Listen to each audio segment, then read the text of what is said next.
लोगों को बताऊंगा। हाँ। अ, यस दो हितेश मिनट भाई। की एक। जी। हाँ। देखिए दोस्तों, हम लोग ये सोच रहे हैं कि भाई मक्खी और मच्छर जो है वो हमें बहुत नुकसान करते हैं और हमारे लिए हेडेक बने हुए हैं। जैसे कॉकरोच का है, कॉकरोच है, मक्खी है, मच्छर है। तो उनकी नेचर में क्या उपयोगिता वो हमें लोगों को नहीं पता है। उस वजह से हम लोग उसको हर वक्त जो है इस नजरिए से देखते हैं कि भाई वो हमारे लिए हार्मफुल है और हमारे लिए वो खतरा है। एक्चुअल में ऐसा नहीं है। चलिए मैं हम इस पे थोड़ी बात करते हैं, पहले 2 मिनट। सबसे पहले बात करते हैं कॉकरोच की। तो कॉकरोच जो है वो अलग अलग प्रकार के हार्मफुल माइक्रोब्स को फैलाने का काम करते हैं फूड में। ये उनका एक डिसएडवांटेज है। पर उसका एडवांटेज ये है कि जितनी भी गटर लाइनें हैं या फिर जितनी भी हमारी अंडरग्राउंड पाइपलाइनें हैं या फिर हमारा कोई भी घर का कोना है, वहां पर अगर कोई भी बायोडिग्रेडेबल मटेरियल पड़ता है या ऑयल पड़ता है या कोई भी चीज, तो उसको फटाफट वहां से डिकम्पोज करने का सबसे बढ़िया जो काम है वो कॉकरोच करता है। मैं ये बोल सकता हूं कि अगर एक हफ्ते के लिए सारे कॉकरोचों को अगर गटर लाइन से हटा दिया जाए तो सारी हमारी जो पाइपलाइन है वो एक हफ्ते में ब्लॉक हो जाएगी और हमारी सारी जो ड्रेनेज सिस्टम है वो कोलैप्स हो जाएगी। तो इतना बड़ा रोल कॉकरोच का बतौर सफाई कर्मी है। वैसा ही सेम मक्खी का है। कोई भी अगर जीव मरता है तो मक्खी उसके ऊपर जाके अंडे देती है। और उसके अंदर आप देखेंगे कि कोई भी प्राणी मरा है या कुछ भी मटेरियल है, जो बायोडिग्रेडेबल मटेरियल है, उसमें लंबी लंबी व्हाइट कलर की इली आती है। तो वो जो व्हाइट कलर की इली है वो अलग अलग प्रकार की मक्खियों के ही लार्वा है। जिस चीज को नेचर में डिकम्पोज होने के लिए 15 दिन से लेकर 1 महीना लगता है, वही काम मक्खी है, गीध है, वो सब लोग मिलाकर 2 दिन से लेकर 5 दिन में उसको डिकम्पोज कर देते हैं और उसको फिर से मिट्टी में मिला देते हैं। तो ये मक्खी का बेनिफिट हो गया। तीसरा जो है वो मच्छर की बात करें तो मच्छर के जो मेल होते हैं वो फूलों का रस चूसते हैं, वो खून नहीं पीते हैं। और वो जो फूलों का रस चूसते हैं उसके सामने वो पॉलिनेशन का काम करते हैं कि छोटे जो फ्लावर है जहां पर मधुमक्खी जो है नहीं पहुंचती, वहां पर ये नर जो मेल है, मच्छरों के मेल है, वो पहुंच के वहां पर पॉलिनेशन का काम करते हैं। इसके अलावा जो मच्छर है वो पानी के अंदर अंडे देता है। तो पानी के अंदर अंडे देने के बाद वहां पर उसकी आगे की साइकिल में फिश उसको खाती है। फिर हमारे जो ड्रैगन फ्लाई है उसके लार्वा उसको खाते हैं और पूरी एक साइकिल चालू होती है। जब मच्छर बड़े होके बाहर निकलते हैं तो फिर से एक बार जो है वो ड्रैगन जो है वो उनको एज ए फूड इस्तेमाल करते हैं। तो हमारे नजरिए से देखा जाए तो ये सारी चीजें जो है वो हार्मफुल माइक्रोब्स को फैलाने का काम करती है, या इंसान को बीमार करने का काम करती है, या प्राणी को बीमार करने का काम करती है। पर नेचर में अगर उनका प्राधान्य देखा जाए तो एक बहुत बड़े पैमाने पर उसका प्राधान्य है और हमारे जीवन में भी उसका एक खास मूल्य है। तो ये जो हमारे आसपास के 2-3 जो सबसे छोटे कीटक है जिनसे हमें सबसे ज्यादा एलर्जी है या फिर हम लोग उनको मारने के लिए सबसे ज्यादा तत्पर रहते हैं, तो ये इनके कुछ बेनिफिट्स है जो मैं आप लोगों के साथ शेयर करना चाहता था। जी, अब हम क्वेश्चन और आंसर शुरू करते हैं। जी। हेलो। हेलो। नमस्ते। हाँ मेघना, नमस्ते। मेरी आवाज आ रही है? हाँ जी, आ रही है। हाँ। तो पहला सवाल है वंदना शर्मा जी का। जी। मेरे पास कई छोटे पपीते के पौधे हैं। इनकी हम्म। पत्तियों का सबसे अच्छा उपयोग कैसे करूं, क्योंकि गमलों में फल नहीं मिल पाएंगे। देखिए, पपीता जो है उसकी तासीर गर्म होती है। तो आपके घर में अगर किसी को कफ की प्रकृति है तो आप उसके पत्ते के ऊपर थोड़ा सा गरम सब्जी उसको परोस के उनको खिला सकते हैं। आपका जो व्हाइट वाला जो पार्ट है उसमें आप उसको दे सकते हैं। पर उसकी तासीर गर्म है, तो जिनकी वायु की या पित्त की प्रकृति है, तो उनको आप नहीं दे सकते। दूसरा, डेंगू और इन सब चीजों के अंदर भी जो है वो पपीते के पत्तों का रस जो है वो डेंगू को कमजोर करने के लिए और प्लेटलेट बढ़ाने के लिए इस्तेमाल किया जाता है। पर उसके अंदर भी आपको ध्यान ये रखना है कि जितना आप पपीते का रस ले, उसे दुगना आपको हनी लेना है, और आपको आधे चम्मच से ज्यादा पपीते का रस नहीं देना है, क्योंकि उसकी तासीर बहुत गर्म रहती है। तो आपको ये इसका इस्तेमाल कर सकते हैं। फिर पपीते की जो पूरी पत्ते के पीछे की पाइपलाइन है, जो उसकी डंडी बोलते हैं, उसको एज ए स्ट्रॉ भी आप इस्तेमाल कर सकते हैं। सुखाने के बाद भी नेचुरल स्ट्रॉ की तरह उपयोग कर सकते हैं, और हरी जो डंडी है उसका भी एज ए नेचुरल स्ट्रॉ के रूप में आप इस्तेमाल कर सकते हैं। जी। नेक्स्ट।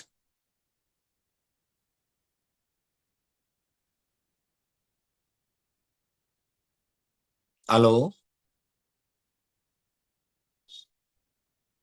हेलो। सुमेधा।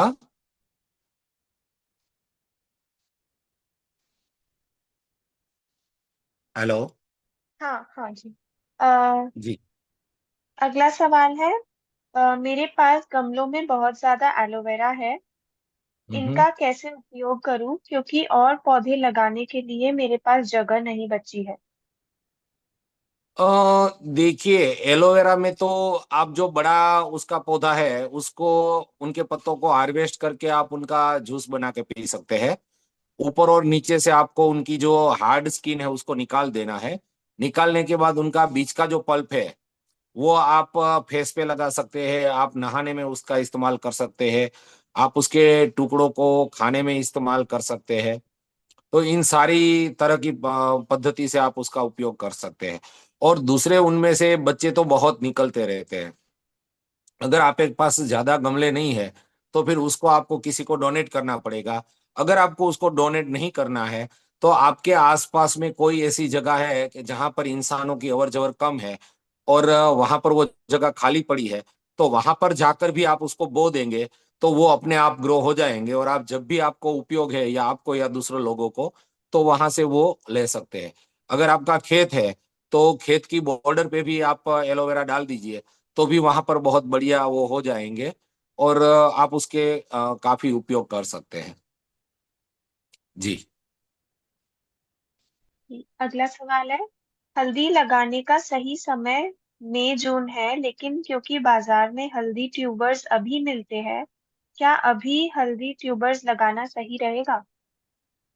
देखिए, हल्दी और अदरक को अभी लगाना नहीं चाहिए, क्योंकि अभी सर्दी के मौसम में और गर्मी के मौसम में उनको वेजिटेटिव ग्रोथ थोड़ा कम आता है और वो कमजोर हो जाते हैं। पर आप एक काम कर सकते हैं, एक मटके के अंदर आप बालू ले लीजिए। बालू लेके उसके अंदर आप हल्दी और अदरक जो भी आपको रखना है वो सीड उसमें रख दीजिए, या काली वाली सूखी मिट्टी के अंदर आप उसको रख दीजिए, और उसको अच्छे से कपड़े से ढक के घर के अंदर जो ठंडा वाला कोना है उसमें आप डाल दीजिए। तो वो ऐसे ही पड़े रहेंगे, और वो उसे कुछ प्रॉब्लम नहीं आएगा। जब चौथे महीने के महीने में एंड के अंदर हवा में मॉइस्चर आना चालू होगा, तो उसमें से अपने आप जो है वो स्प्राउट हो निकलना चालू हो जाएगा, छोटी छोटी कलियां दिखना चालू हो जाएगी। तब आप उसको सॉइल में ट्रांसफर करके उसको मॉइस्चर दीजिए, तो वो बढ़िया तरीके से ग्रो हो जाएगा। पर ज्यादातर अगर आप पत्तों का उपयोग अगर आप करते हो, आपको गांठ का उपयोग नहीं करना और पत्ते का उपयोग करना है, तो आप अभी सोइंग कर दीजिए। तो उनके पत्ते आपको पूरे साल जो है वो स्टेप बाय स्टेप आपको मिलते रहेंगे। पर अगर आपको गांठ चाहिए, तो उसके लिए तो आपको जो है मई में ही उनका सोइंग करना पड़ेगा। जून जुलाई में उसका सोइंग नहीं होता, उसमें देर हो जाती है। जब आपकी पहली बारिश गिरती है, उस समय आपकी हल्दी में अगर 2 या 3 पत्ते आ चुके हैं, तो उनका वेजिटेटिव ग्रोथ है वो बहुत ही बढ़िया होगा, और आपको जो है यील्ड जो है वो 20 से 30% ज्यादा मिलेगी। जी। अगला सवाल है शोभा जैन जी का। मैंने जी। धनिया और मेथी बोई है। उनकी स्टेम इतनी कोमल है कि वो गिर कर मर जाते हैं। क्या कर सकते हैं? देखिए, अगर उनकी स्टेम कोमल है तो मतलब कि उनको धूप कम मिल रही है और पानी ज्यादा मिल रहा है। तो उसके लिए तो आपको उसको थोड़ा धूप देना पड़ेगा, अथवा तो जहां पर अच्छी धूप आ रही है वहां पर आप उसको ट्रांसफर कीजिए, अगर गमले के अंदर है। तो यही उसका एक इलाज है। दूसरा उसका इलाज जो है, उसको फॉस्फोरस ज्यादा चाहिए। तो मैंने बताया था वो, आप लहसुन है, ऑनियन है, अ, इन सब का जो है वो क्रश करके उनका रस जो है उनका स्प्रे कीजिए। तो उससे भी उनको जो है वो फास्फोरस और सल्फर मिलेगा। अ, कोई भी पेड़ अगर पतला रहता है तो उसका मतलब ये है कि उसको फास्फोरस, कैल्शियम और सल्फर की डेफिशिएंसी है। तो ये तीनों चीजें आपको उसको सप्लीमेंट दीजिएगा, तो देते ही वो जो है वो अपना स्टेम स्ट्रांग बनाना चालू कर देगा। या फिर उसको कम धूप मिल रही है तो ये प्रॉब्लम हो सकता है। ये दो में से कोई एक चीज है, आप उसको कीजिए तो आपका जो प्रॉब्लम है वो सॉल्व हो जाएगा। अगला जी। सवाल भी शोभा जैन जी का ही है। मेरे मटर के पौधे 3-4 इंचेस के होने पर ही मर जाते हैं, इसका क्या कारण हो सकता है? देखिए, उसकी दो वजह है। एक तो या तो आपका पानी खराब है। अगर पानी हाई टीडीएस वाला है या उसमें क्लोरीन की मात्रा ज्यादा आती है तो भी मटर को ये प्रॉब्लम हो रही है। या फिर उसको सही तरीके से धूप नहीं मिल रही है। अगर वो पतला पतला निकलता है बहुत ही और झुक जाता है, ये दो प्रॉब्लम उसमें हो सकते हैं। क्योंकि मटर का जो पौधा है उसको ड्राई एनवायरनमेंट चाहिए और कूल एनवायरनमेंट चाहिए। जब उसको ड्राई और कूल एनवायरनमेंट मिलता है तभी जाके वो अच्छी तरह से ग्रो करता है। पर दिल्ली, एमपी और ये सारा पूरा पट्टा है वो तो मटर का ही पट्टा है। तो या तो सनलाइट का प्रॉब्लम हो सकता है या हाई क्लोरीन वाला जो पानी आता है, उसका प्रॉब्लम में भी हो सकता है। तो आप एक बार वो देख लीजिए जरा। जी। जी। अगला है, नीलिमा बापना जी ने कहा है। धन्यवाद हितेश भाई आपकी गाइडेंस के लिए। मेरे नींबू के पौधे में फूल आ रहे हैं। अब इनकी क्या देखभाल करूं कि इनमें फल आ जाए? देखिए, अगर आपके नींबू के पौधे के अंदर फ्लावर स्टार्ट हुआ है तो पहला काम तो आपको ये करना है कि उसमें आप बहुत ही नाप तोल के पानी दीजिए। अगर जरा सा भी उसको ज्यादा पानी हो गया, ओवर मॉइस्चर हो गया, तो वो सारे जो फ्लावर है वो ड्रॉप हो जाएंगे। तो आप गमले में मॉइस्चर चेक कीजिए। आपको लगे कि गमले के अंदर हल्का हल्का मॉइस्चर है और अब वो पत्ते को ऊपर उसका ट्रेस दिख रहा है, तभी आप नींबू के पौधे को पानी दीजिएगा। बस आपको सिर्फ ये एक ख्याल रखना है। ये ख्याल आपने अच्छी तरह से रख लिया तो आपका जो नींबू का पौधा है वो फ्लावरिंग में कन्वर्ट हो जाएगा। दूसरा, फ्लावरिंग में कन्वर्ट होने के लिए पौधे को मैग्नीशियम, सल्फर और फास्फोरस की जरूरत पड़ती है और कैल्शियम की जरूरत पड़ती है और थोड़ी मात्रा में बोरोन की जरूरत पड़ती है। तो मैंने जो बताया था कि ऑनियन और इसका गार्लिक का जो रस है उसको या फिर इनको क्रश करके आप गमलों में दबा दीजिए उसको। तो भी उसे ये दोनों चीजें, सल्फर और फास्फोरस मिलेगा। तो वो फटाफट जो है वो फ्रूटिंग में कन्वर्ट हो जाएंगे। जी। जी। अगला सवाल है, राजस्थान में गुआवा अब इतनी मीठी नहीं है जितनी पहले हुआ करती थी, तो क्या कर सकते हैं? और ठंड की सब्जियों के लिए क्या कर सकते हैं? अ, देखिए, मैं ग्रुप में सर्दियों का एक पूरा 2 कैलेंडर है, वो मैं ग्रुप में शेयर कर दूंगा मंजूश्री बेन को। तो वो आपको दे देंगे। तो आपको सर्दी के हिसाब से जो जो भी आपको सब्जियां लगाने हैं वो आप लगा सकते हैं। दूसरा, जो गुआवा मीठा नहीं हो रहा है उसकी वजह सिर्फ और सिर्फ पोटास और सल्फर रहती है। आपकी जमीन में अगर सल्फर की कमी है तो ये प्रॉब्लम हो सकता है। तो उसके लिए मार्केट में सिंगल सुपर फॉस्फेट खाद आती है, जिसको एसएसपी खाद भी बोलते हैं और सिंगल सुपर फॉस्फेट भी खाद बोलते हैं। या मार्केट में रॉक फॉस्फेट भी अवेलेबल है। तो इनमें से दो में से जो भी चीज मिलती है वो आप उसमें डालिए। तो उससे आपको काफी जो है वो फर्क महसूस होगा। एसएसपी खाद है वो देखा जाए तो फर्टिलाइजर है, पर उनकी प्रोसेस में कोई हेजार्डस केमिकल या कुछ प्रोसेस का इस्तेमाल नहीं होता है। सिर्फ जो रॉक फॉस्फेट आता है उसके ऊपर जो हमारा खाने वाला नींबू का फूल है, उनके पानी का स्प्रे करके उसकी सिर्फ गोली बना दी जाती है। तो एक्चुअल में देखा जाए तो वो रो अर्थ ही है। तो आप एसएसपी का भी इस्तेमाल अगर करना चाहे गार्डनिंग में तो कर सकते हैं।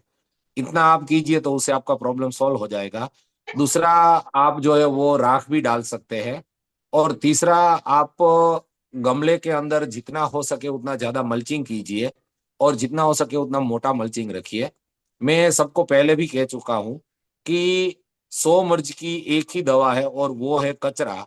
आप पेड़ के ऊपर जितना ज्यादा कचरे का मल्चिंग करेंगे, उतने आपके पेड़ में फ्रूट अच्छे आएंगे, प्रॉब्लम कम होंगे, और आपकी जो मेहनत है वो भी बहुत कम होगी।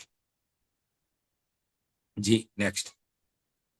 अगला सवाल है, व्हेन टू हार्वेस्ट जिंजर। देखिए, जिंजर का हार्वेस्ट का अभी टाइम आएगा। जनवरी फरवरी में उसका हार्वेस्टिंग आ जाता है। आपने जब से सोइंग किया है तब से वो 9 या 10 महीने में मैच्योर होता है। दूसरा, उनके जो पत्ते हैं ऊपर से अपने आप सूखना चालू हो जाएंगे, और धीमे धीमे पूरे पत्ते सूख के उसकी टहनी भी जो है वो सूख जाएगी। ये हो जाए तो समझ लीजिए कि आपका जो अदरक है वो हार्वेस्ट के लिए रेडी है। जी। अच्छा, अगला है, हल्दी व अदरक की मिट्टी कैसी होनी चाहिए। देखिए, अदरक और मिट्टी की हल्दी के अंदर जो है वो अ, अपना जो कंपोस्ट खाद है या जो ऑर्गेनिक मैटर है, वो कम से कम 25-30% होना चाहिए। अगर आप नई मिट्टी बनाते हैं, तो आपने अगर 1 लीटर मिट्टी ली है, तो उसके सामने आपको 1 लीटर जो है वो कंपोस्ट खाद लेना है। और उसके ऊपर एक बार आपका जैसे ही स्प्राउट निकल जाए हल्दी और अदरक का, तो उसके बाद आपको उसको अच्छी तरह से मल्च कर देना है। और उसके साथ साथ आप उसके अंदर नाइट्रोजन फिक्सिंग वाले मेथी है, धनिया है, पालक है, ऐसी चीज डाल सकते हैं। अगर आपके पास बड़ी प्रीमाइसिस है तो उसके अंदर आप जो है वो तुअर दाल का एक पौधा डाल दीजिए। तो वो नाइट्रोजन फिक्सिंग का भी काम करेगा, और अदरक और हल्दी को जो है वो फिल्टर करके सनलाइट आने देगा। तो उसका ग्रोथ जो है वो और अच्छा हो जाएगा। जी। अगला सवाल है, हल्दी और अदरक के पत्तों को कैसे उपयोग कर सकते हैं। देखिए, अदरक का पत्ता आप सीधा काट के सब्जी में, चाय में, सब जगह पर डाल सकते हैं। वैसा ही सेम हल्दी का है। हल्दी के पत्ते को आप जब हल्दी का पत्ता 3 महीने का हो जाए, अदरक या हल्दी का पत्ता, उसके बाद उसको आप जो है वो जब तक 8 महीने का पौधा होता है, तब तक आप उसका मतलब कि 3 महीने से होके 8 महीने, मतलब अगले 5 महीने तक आप उसके जो मेच्योर पत्ते हैं उसमें से टुकड़ा काट के सीधा आप सब्जी के अंदर डाल दीजिए। या फिर आप दूध उबाल रहे हैं तो दूध के अंदर डाल दीजिए। या फिर आप ग्रीन टी बना रहे हैं तो ग्रीन टी के अंदर उसको डाल दीजिए। अदरक और हल्दी आप कहीं पर भी इस तरह से इस्तेमाल कर सकते हैं, क्योंकि 3 महीने के बाद उसमें कुर्क्यूमिन आना चालू हो जाता है। और जब पत्ता 8 महीने का होता है, तब जाके वो कुर्क्यूमिन है वो रिटर्न होके वो गांठ में जाता है। वैसा ही सेम अदरक का है। तो 3 महीने से लेके 8 महीने के बीच में आपका जो 5 महीना है, उसमें आप बढ़िया तरीके से पत्तों का इस्तेमाल कहीं पर भी आप कर सकते हो, अपनी जरूरियात के मुताबिक। जी। जी, अगला सवाल है, टमाटर के पौधे में वाइट लाइन दिखती है। उसको जो है वो पान कोरिया बोलते हैं या लीफ माइनर बोलते हैं। वो एक खास प्रकार की इली होती है, जो पत्तों के दो वैक्सी जो होते हैं पार्ट, या वेस्ट वैक्सी स्किन होती है, उसके बीच का जो भाग है वो खाते हैं वो। अगर नीचे वाले 2-4 पत्तों के अंदर आपको ये दिख रहा है, तो आप पत्ते तोड़ के उसको बाहर फेंक दीजिए या कंपोस्ट बिन में डाल दीजिए, तो उसका इजीली कंट्रोल हो जाएगा। बाकी अगर बहुत ज्यादा उसका फैलाव बढ़ जाता है, तो उसके लिए ट्रीटमेंट करना चाहिए। बाकी कोई ट्रीटमेंट करने की खास उसकी जरूरत नहीं होती है। शुरू शुरू में जैसे ही ग्रो होता है, तो आप वो पत्ते काट के एक बार वहां से हटा देंगे तो वो प्रॉब्लम जो है आपका सॉल्व हो जाएगा। जी। जी। अगला सवाल है अर्पित जी का। खेत में पौधों के बीच में एक निश्चित दूरी होनी चाहिए, तो कौन से पौधे जैसे सब्जियां, फल फूल, दाल वगैरह में कितनी दूरी रखे जिससे उसके टिलरिंग ज्यादा हो और पौधे स्वस्थ रहे? मैं जो ग्रुप में शेयर करूंगा डेटा, मैंने बोला पहले ही, वो डेटा के अंदर पौधे के बीच में कितना डिस्टेंस हो जाए होना चाहिए, कब कौन सा पौधा लगाना चाहिए, वो सारी डिटेल उसमें अवेलेबल है। मंजूश्री बेन को मैं आज ही भेज दूंगा, तो वो आप सब लोगों को शेयर कर देंगे। जी, ठीक है। अगला सवाल है, दुर्वा ग्रास को कैसे हैंडल करे गार्डन में? सूखी दुर्वा की पत्तियों से कोई मेडिसिन बन सकते हैं क्या? सूखी दूर्वा की पत्ती तो काम नहीं आ सकती, पर हरी दूर्वा को आप पानी में उबाल कर पी सकते हैं, या फिर ऐसे ही उसको मतलब कि 2-3 इंच हरा वाला पार्ट और 2-3 इंच अंदर का जो व्हाइट वाला उनका जड़ों का पार्ट है, उसको आप सीधा चबा के भी, अच्छे पानी से धो के उसको सीधा चबा के भी खा सकते हैं, क्योंकि उसके अंदर एंटीऑक्सीडेंट बहुत ही ज्यादा मात्रा में होता है। और जो पीलिया हो जाता है, पीलिया की वो सबसे बेस्ट मेडिसिन है। कंट्रोल करने के लिए तो आपको उसकी जड़ों को बिल्कुल गहराई से खोद खोद के ही निकालना पड़ेगा, तभी वो जाएगी, क्योंकि उनकी जड़ें बहुत गहरी होती है। तो रेगुलर उसकी जड़ों को आप खुदाई करते रहेंगे, तब जाके वो 6-8 महीने में कंट्रोल में आएगी, क्योंकि उनकी जड़ें बहुत ही मोटी होती है, उसमें काफी मॉइस्चर होल्डिंग कैपेसिटी होती है। मतलब कि आप एक गर्मी अगर उसको पानी नहीं देंगे और दोबारा बारिश में पानी मिला, तो फिर से वो ग्रो कर जाएगी। पर आपकी उनकी जड़ों को निकालते रहेंगे, वाइट जड़ों को अंदर गहरा 1-1 फीट गहरे से खोद खोद के, तब जाके वो डिस्ट्रॉय होगी। जी। जी। एक सवाल है, टमेटोज में फ्लावर आ रहे हैं तो इसको फ्रूट्स में कैसे कन्वर्ट किया जाए? देखिए, फ्रूट में कन्वर्ट करने के लिए आप उसके अंदर नीचे जो है वो हाफ कंपोस्ट, जो मैंने पहले बताया था, वो हाफ कंपोस्ट डालिए, उससे भी हो जाएगा। इसके अलावा थोड़ी आप उसको राख दीजिए, तो राख से भी वो काम हो जाएगा। इसके अलावा एप्सम सॉल्ट आता है, वो थोड़ा एप्सम सॉल्ट भी आप दे सकते हैं। इसके अलावा मैंने जो सिंगल सुपर फॉस्फेट खाद बोला, वो थोड़ा खाद दीजिए, तो उससे भी उसमें ग्रोथ आएगा। पर टमाटर में एक चीज का, टमाटर को भी या फ्लावर, एक ध्यान रखना होता है कि अगर गमले में है तो आपका गमला कम से कम 1 फीट का गमला होना चाहिए गहराई। अगर 1 फीट से कम गहराई रखते हैं तो उसमें फ्रूट की जो मात्रा है वो कम हो जाती है। तो ये थोड़ा आप इसमें ध्यान रखिएगा। जी। जी। अगला सवाल है, अनार के फल अंदर से सफेद ही होते हैं, लाल नहीं हो पा रहे हैं, तो क्या करें? अब देखिए, आपके पास पहले तो अनार की कौन सी वेराइटी है। अगर गणेश वेराइटी है और ऊपर से उसकी स्किन पहले पीली दिख रही है और हल्की सी ही ऊपर से स्किन लाल हो रही है, तो आपकी वो गणेश वेराइटी है। तो गणेश वेराइटी के अंदर जो अनार के दाने हैं वो हल्के रेड ही होते हैं, ज्यादा रेड नहीं होते हैं। उसके सामने अगर आपकी जो नई 3-4 वेराइटी आई, उनमें से कोई वेराइटी और उसकी स्किन ऊपर से बिल्कुल लाल हो रही है, जिसको भगवा बोलते हैं या भगवा सिंदूरी बोलते हैं या सुपर भगवा बोलते हैं, तो ऐसी वैरायटी के अंदर आप तो एक तो ध्यान ये रखना है कि आपके पास अगर सुपर भगवा है तो उस फ्रूट को मैच्योर होने के लिए ही 6.5 से 7 महीने लगते हैं। मतलब कि फ्लावर में से फ्रूट कन्वर्ट हुआ, कन्वर्ट होने के बाद वो 7 महीने के बाद मेच्योरिटी में आता है, या 6-6.5 महीने में मेच्योरिटी में आता है। और मेच्योरिटी के टाइम उसको पोटास और सल्फर की मात्रा ज्यादा चाहिए, तो उस समय आप जो है वो गमले में राख डालिए। इसके अलावा दूसरा, जिनको माइक्रो न्यूट्रिशन और इन सारी चीजों की तकलीफ रहती है, तो एक दूसरी रेमेडीज भी मैं बताता हूँ कि आप ग्लेरेसिडिया अगर आपके आसपास है तो ग्लेरेसिडिया के पत्ते, मोरिंगा है तो मोरिंगे के पत्ते, कड़ी पत्ता है तो कड़ी पत्ते के जो पत्ते हैं, इन सबको आप जो है वो पानी में भिगो दीजिए, और ऊपर से थोड़ी सी बटर मिल्क, मतलब 1 लीटर पानी है तो उसमें सिर्फ 1 चम्मच बटर मिल्क डाल के इन सारे पौधों को, पत्तों को आप भिगो दीजिए, और उसके बाद उसको गमले में दीजिए। तो उससे भी आपका सारा एनपीके का और माइक्रो न्यूट्रिशन, बोरोन सबकी पूर्ति हो जाएगी। तो ये भी एक बहुत अच्छा फर्टिलाइजर है और आप घर पे बना सकते हैं।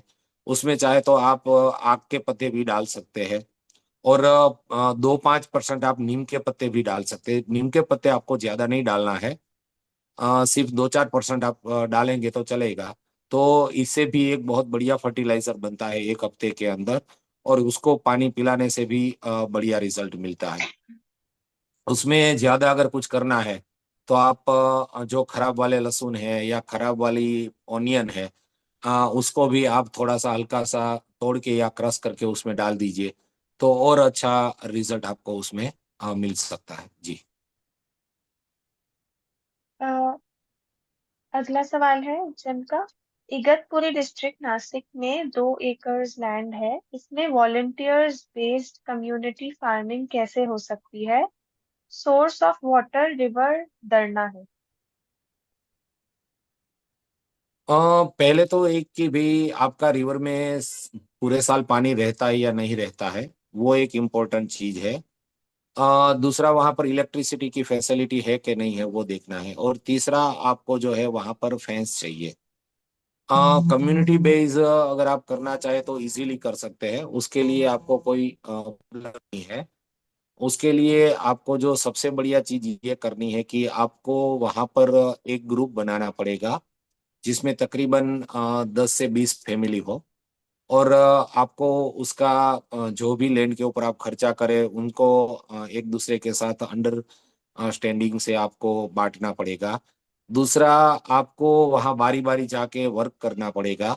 और 2 एकड़ लैंड है तो बहुत बड़ी लैंड है, तो उसके अंदर से अगर आप वेजिटेबल और फ्रूट का सेट करें तो तकरीबन आप उसमें से 30 से 40 फैमिली जो है वो अच्छी तरह से पूरा वेजिटेबल और फ्रूट उनको मिल जाए, वैसा प्लानिंग आप अच्छी तरह से कर सकते हैं। तो उसके लिए आप एक बार मंजूश्री दीदी से बात कीजिए, तो आपको पूरा जो है एक डिजाइन हम लोग तैयार कर देंगे। जी। जी, अगला सवाल है। ग्वावा फ्रूट्स काले पड़ रहे हैं तो क्या कर सकते हैं? देखिए, अगर ओवर मॉइस्चर हो चुका है या फिर बारिश के बाद अगर वो काले पड़ रहे हैं, तो इस साल काफी जगह पर ऐसा देखा गया है कि उसके अंदर डायबैक का जो रोग है, वो फंगल इन्फेक्शन आ गया है, और उसकी वजह से गुआवा जो है वो काले पड़ रहे हैं। कभी कभी कस्टर्ड एप्पल में भी ये प्रॉब्लम आता है। तो जितने भी गुआवा के फ्रूट है उनको वहां से हटा दीजिए। और आपकी सॉइल के अंदर जो है, अगर माइकोराइजा आप दे सकते हैं, आपको मार्केट से अगर माइकोराइजा और सुडोमोनास 2 कल्चर मिलते हैं तो माइकोराइजा और सुडोमोनास के कल्चर दीजिए। अगर वो नहीं मिल रहे हैं तो आपकी सॉइल के अंदर आप अपने पौधों के आसपास मक्का डालिए, जुआर डालिए और पालक डालिए। और अपना जो मेरीगोल्ड है वो मेरीगोल्ड डालिए। ये सारे एक पौधे के आसपास तकरीबन 1 या 2 पौधे अगर आप डाल दोगे तो वो सॉइल की कंडीशनिंग कर देंगे और सॉइल को सुधारने का काम करेंगे। तो आपका जितना भी निमेटोड्स है, वो निमेटोड सारा जो है वो अपना मेरीगोल्ड के उसमें आ जाएगा, जड़ों में आ जाएगा। तो फिर एक बार मेरीगोल्ड मैच्योर हो जाए तो उसको निकाल के वहां पर आपको दूसरा पौधा प्लांट कर देना है। तो आपको हर महीने एक एक मेरीगोल्ड का पौधा डालते रहना है, और अगला जो पौधा 2 महीने का हो गया है, 2-2.5 महीने का, उसको उखाड़ के बाहर ले जाकर सुखा के उसको जला देना है। और वो जो राख आती है वो वापस आपको फील्ड में डाल देना है। वैसे ही ज्वार और मक्के का है कि भाई एक आपका मक्का 1.5-2 महीने का हो गया, तो दूसरा उसके बाजू में मक्के का पौधा आप डाल दीजिए। और जो बड़ा पौधा हो गया उसको चॉप करके उसका मल्चिंग कर दीजिए, सेम ऐसा ज्वार का कीजिए, और उसकी जड़ों को वहीं पर रहने देना है। तो ये प्रोसेस आप चालू करोगे तो आपकी सॉइल का कंडीशनिंग हो जाएगा, और आपकी सॉइल में जितने भी हार्मफुल माइक्रोब या कोई भी दूसरा प्रॉब्लम है वो सॉल्व हो जाएगा। दूसरा, आप उसमें मल्चिंग रखिए। अगर आप उसमें मल्चिंग रखेंगे तो आपके 90% प्रॉब्लम तो ऐसे ही सॉल्व हो जाएंगे। जी। अगला सवाल है। पपाया ट्रीज फॉर 4 से 6 फीट हाइट के हो गए हैं पर फ्लावर्स नहीं आ रहे हैं अभी तक। देखिए, अगर पपैया का स्टेम कमजोर है तो अगर या फास्फोरस की उसमें कमी है, फास्फोरस और सल्फर की, तो ये प्रॉब्लम हो सकता है। दूसरा, पपैया में जब पपैया 3 महीने का होता है उसके बाद उसमें फ्लावरिंग स्टार्ट होता है। तो उसके लिए आप एक काम कीजिए, आपका जो पपैया का स्टेम है उसमें जमीन से 4 या 5 इंच ऊपर जो उसका तना होता है ऐसे, तो तने के अंदर एक कील यहाँ से डालनी है, कोई भी लोहे की रोड, या फिर अपना मिट्टी का जो टुकड़ा आता है वो टुकड़ा इस साइड बाहर निकल जाए ऐसा एक डालना है। और दूसरा जो टुकड़ा है उससे 4 इंच ऊपर इस तरफ से डालना है, मतलब यहाँ से फिर से डालना है। तो ऐसे चौकड़ी में आप दो इतनी 4 इंच की ऊंचाई छोड़ के आप दो उसमें कीले डाल दीजिए या मिट्टी का ठिकरा डाल दीजिए। तो उसमें अगले 1 या 2 महीने में तना मोटा हो जाएगा, और तना मोटा होते ही उसके अंदर जो है वो फ्लावर और फ्रूट सेट होना चालू हो जाएगा। जी। बस बतौर ये ध्यान रखना है कि भाई वो मेल का पौधा ना हो, क्योंकि मेल में एक डंडी के अंदर बहुत सारे फ्लावर आते हैं, जबकि फीमेल के अंदर एक डंडी के अंदर 1 या 2 या 3 से ज्यादा फ्लावर नहीं सेट होते हैं। तो आप ये जरा देख लेना कि आपका मेल का पौधा है या फीमेल का पौधा है। बस। जी। नेक्स्ट। पर ये पता कैसे चलेगा कि मेल का पौधा है कि फीमेल का? मेल के पौधे में लंबी डंडी निकलती है और डंडी के ऊपर बहुत सारे फ्लावर आते हैं छोटे छोटे, जबकि फीमेल के अंदर जो है वो 1 या 2 ही फ्लावर आते हैं एक डंडी में से। मतलब कि पत्ते के पास से एक नोड निकलेगा और एक नोड के ऊपर सिर्फ एक ही फ्लावर बड़ा वाला आएगा और उसमें से छोटा फ्रूट लगेगा। जबकि मेल का जो डंडी होता है वो 2-3 इंच लंबी होती है, और लंबी होने के बाद वो पूरा झूमर बनता है और उसके अंदर काफी छोटे छोटे फ्लावर आते हैं। तो आपको पता चल जाएगा कि ये मेल है या फीमेल है। Okay. जी। अगला सवाल है, candle light value for plants पर जानकारी दे, इसकी कोई चार्ट है क्या? देखिए, इसमें कोई चार्ट की जरूरत नहीं है। सर्दी के मौसम में होने वाले जितने भी पौधे हैं, उनको 4,000 से लेके 7,000 कैंडल लाइट चाहिए। गर्मी और बारिश में जितनी चीजें होती है उनको 8,000 से लेके 12,000 कैंडल लाइट चाहिए। अगर बड़े पेड़ों की बात करें तो जो सबसे ऊंचे पेड़ है उनको 12 से 18,000 कैंडल लाइट चाहिए। जैसे अपना पीपल का पेड़ हो गया, बरगद का पेड़ हो गया, ट्री का पेड़ हो गया, सीरस का पेड़ हो गया, तो उनको ज्यादा कैंडल लाइट चाहिए। फिर जो उससे थोड़ा मीडियम वाले पेड़ है उनको 10,000 के आसपास कैंडल लाइट चाहिए। फिर उसके छोटे जो सब ट्री है, जैसे कि हमारा जो है रायण हो गया या फिर हमारा बोरसली हो गया, तो उनको मीडियम कैंडल लाइट चाहिए। फिर हमारा मोरिंगा हो गया, हमारा सहतूत हो गया।